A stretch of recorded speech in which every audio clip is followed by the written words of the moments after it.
Interconnected companies billing taxpayers millions of dollars. KARE 11 Investigates followed the money, uncovering hidden ownership ties, alleged Medicaid fraud, and connections to a government employee. Here's AJ Legault with the latest chapter in Recovery Inc.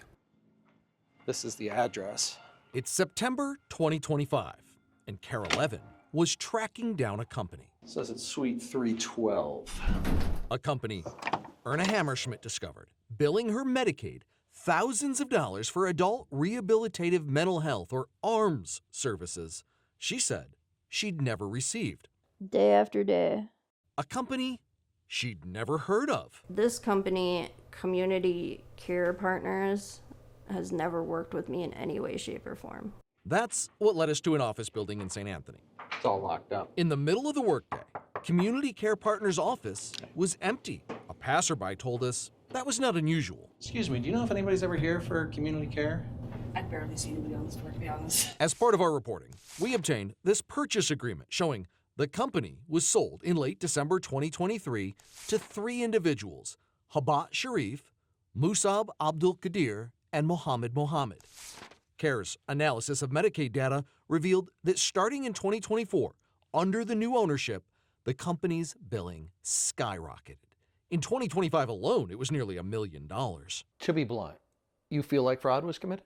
Oh, absolutely. There's no way it was not committed.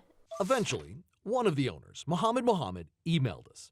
He refused to participate in an interview, but acknowledged fraudulent billing in Erna's case, writing they had terminated the staff member involved. They wouldn't answer any of our other questions. After we published our report, however, we received some strange pushback.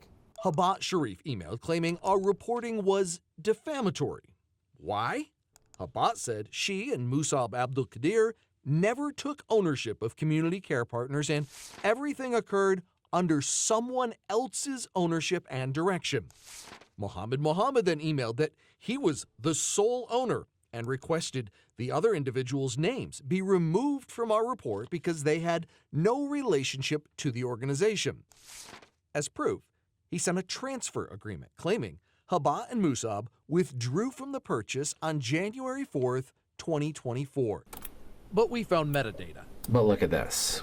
Embedded in the document that revealed it was created on November 6th, 2025, nearly 2 years after it was supposedly signed, and the same day it was emailed to KARE 11. This suspicious document led us to widen our investigation, taking a closer look at the people who are tied to it and the other businesses they're running. My name is Hibad. I am the director of Access Healing Center. Habat and Musab, that's him on the right in this YouTube podcast, along with a state employee, a grant writer named Lol Osman. I'm also a co-owner of Access Healing Center. The 3 said they co-own an addiction treatment company called Access Healing Center. Access Healing Center, it's a culturally specific, faith-based treatment center. We found it listed in the same St. Anthony building as Community Care Partners. In fact, just 1 suite away. Although the company's treatment license is inactive, listed since August 2025 as pending reopening. Let's just say it was kind of like a zoo being there. Muhammad Ali is a former client. His Medicaid records show Access Healing billed more than $11,000, claiming to give him peer services, which the law requires be provided 1-to-1. It was always a group setting. I never had a one-on-one with a peer member at all. Medicaid data shows in the last 2 years, Access Healing billed for $465,000 worth of peer recovery services. The owners wouldn't answer any of our questions about the allegations of group billing. We also found the publicly funded money trail doesn't end there. We found hundreds of thousands of dollars in contracts and grants from Minneapolis, Hennepin County, and the state. Hennepin County just agreed to give Access Healing another $100,000 grant in 2026 for culturally specific programming and community awareness campaigns. We also found ties to the now infamous housing stabilization program. Musab owns Asaya Home Care, Inc., which billed Medicaid a total of $452,000. Habat owns Stable Services, which billed another $290,000. We've seen no direct fraud allegations involving those companies.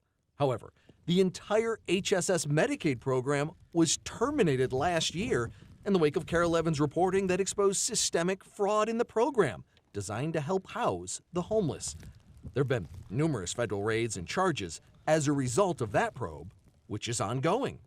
The HSS program is riddled with fraud. The story has become all too familiar. This story now brings us back to where we started. Remember how KARE 11 was told Habat had no ownership, no relationship with community care partners, and Mohammed was the sole owner. In this social media video, Habat asks Mohammed to buy her, for her birthday, dahab. That's Arabic for gold. Public records reveal the two are far more than business partners. They're married. A lawyer representing Habat, Mohammed, and Musab eventually contacted us, counseling us to get legal advice before we published this report. Lol Osman, the state employee, she never responded to our numerous attempts to try and contact her. This is obviously a really complex report. You can read our full investigation on KARE11.com. Follow for more news.